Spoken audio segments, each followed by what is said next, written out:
কুমিল্লার বুড়িচং উপজেলার গোবিন্দপুর বীর মুক্তিযোদ্ধা তাজুল ইসলাম ফাউন্ডেশনের নিজস্ব অর্থায়নে দৃষ্টিনন্দন বাইতুল আবরার জামে মসজিদ, জয়ধর আলী উম্মুল কোরা কারিগরি মাদ্রাসা ও এতিমখানা ভিত্তিপ্রস্তর স্থাপন শুভ উদ্বোধন করা হয়েছে। ২৪ শনিবার দুপুরে গোবিন্দপুর দোয়া অনুষ্ঠান শেষে ভিডিও কনফারেন্সের মাধ্যমে প্রধান অতিথি হিসেবে শুভ উদ্বোধন করেন কুমিল্লা ৫ বুড়িচং ব্রাহ্মণপাড়া আসনের সংসদ সদস্য আলহাজ এম এ জাহের। উদ্বোধনকালে উপস্থিত ছিলেন ফাউন্ডেশনের চেয়ারম্যান বীর মুক্তিযোদ্ধা মোহাম্মদ তাজুল ইসলাম, পীর যাত্রাপুর ইউনিয়ন পরিষদের চেয়ারম্যান আলহাজ মোহাম্মদ আবু তাহের, ১৬ নল ইউনিয়ন পরিষদের চেয়ারম্যান হাজি মোহাম্মদ বিল্লাল হোসেন। দুয়া অনুষ্ঠান সভাপতিত্ব করেন অবসরপ্রাপ্ত নির্বাহী প্রকৌশলী মোহাম্মদ আবুল হোসেন।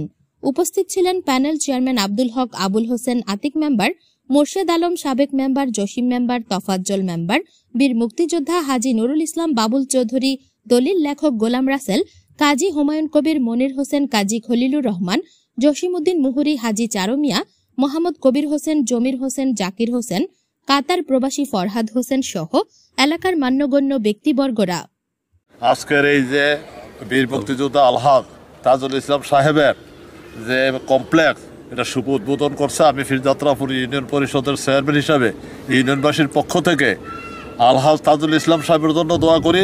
আমাদের মাননীয় জাতীয় সংসদ সদস্য আলহাজ এম এ জাহেরের প্রতি কৃতজ্ঞতা প্রকাশ করি। বীর মুক্তিযোদ্ধা তাজুল ইসলাম সাহেব ফাউন্ডেশন ও বাইতুল আরবার জামে মসজিদের উদ্বোধন উপলক্ষে আজকে মাননীয় এমপি মহোদয় কুমিল্লা ৫ থেকে নির্বাচিত আলহাজ এম এ জাহের সাহেব ভিডিও কনফারেন্সের মাধ্যমে উদ্বোধন করেছেন। দেশের সার্বিক পরিস্থিতির কারণে উনি এখানে আসতে পারে নাই। তো আমি ১৬ নলের পক্ষে থেকে ওনাকে আন্তরিক মোবারকবাদ জানাই, ধন্যবাদ জানাই। কারণ একটি ধর্মীয় প্রতিষ্ঠান, এখানে রাজনীতি না, সার্বজনীন একটা কাজ উনি করছেন এবং আল্লাহ এবং আল্লাহ রাসূলেরকে জানার জন্য এই প্রতিষ্ঠানটা যাতে আল্লাহ দীর্ঘজীবী করে।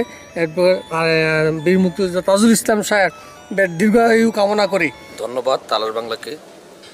এই আমাদের এই গ্রাম অঞ্চলে, পল্লী অঞ্চলে এত সুন্দর একটা দৃষ্টিনন্দন মসজিদ হচ্ছে, মাদ্রাসা হবে, বাইতুল আবরাম জামি মসজিদ ও জয়দুন আলী উম্মুল কুলুম কারিগরি মাদ্রাসা।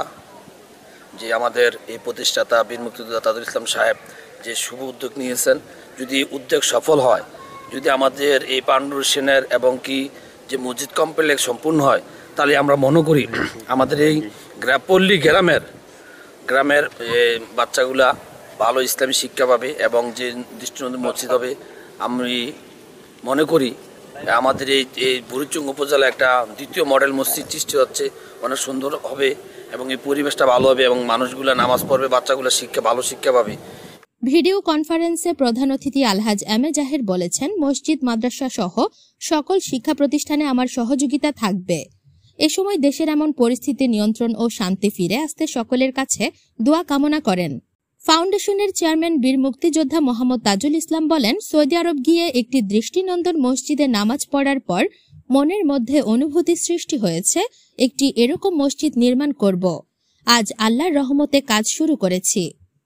এই মসজিদের নির্মাণ ব্যয় হবে ১০ কোটি টাকার অধিক।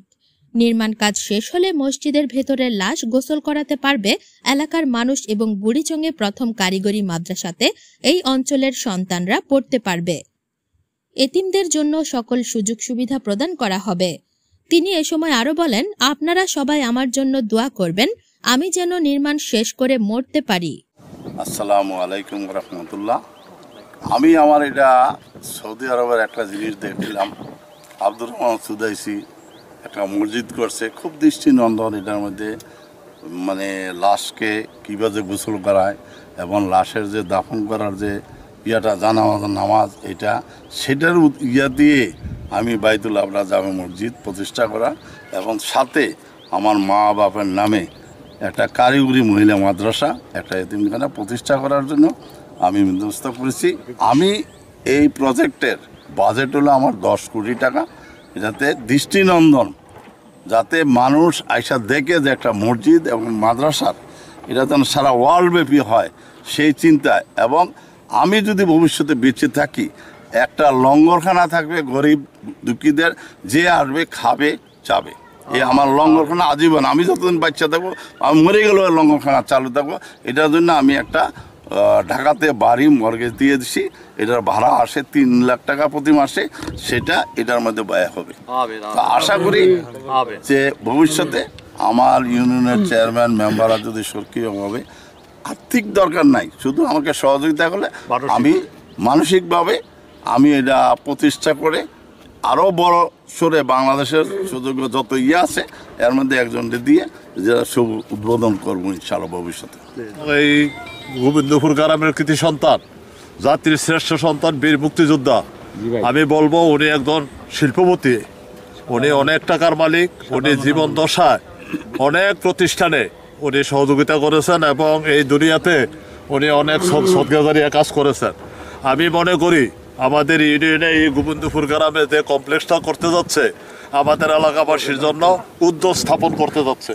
আমরা সবাই ওনার জন্য দোয়া করি, আল্লাহ পাক রব্বুল আলামিন ওনার মনের আশা যাতে পূর্ণ করে এবং যে কমপ্লেক্সটা উনি আরম্ভ করছেন সুন্দরভাবে যেন এই কমপ্লেক্সটা শুরু থেকে আরম্ভ করে শেষ পর্যন্ত উনি যাতে শেষ করতে পারেন। আর পাশাপাশি আমি এলাকাবাসীকে বলবো, মসজিদ আমরা নির্মাণ করতেছেন, কিন্তু নামাজির দরকার। মসজিদের খোরাক হইল নামাজি, হাফিজিয়া মাদ্রাসা করবে, মাদ্রাসার খোরাক হইল ছাত্র। এতিমখানা উনি, আমি মনে করি উনি একটা প্রতিষ্ঠান নিজ অর্থায়নে যে আরম্ভ করছে, আমার কাছে উনি বলছে এই প্রকল্পটা প্রায় 10 কোটি টাকা ওনার বাজেট, বুঝছেন চেয়ারম্যান সাহেব, 10 কোটি টাকা ওনার বাজেট। তো ওনাকে আল্লাহ তৌফিক দিছে, আমরা এলাকাবাসী ওনার প্রতি কৃতজ্ঞতা প্রকাশ করি।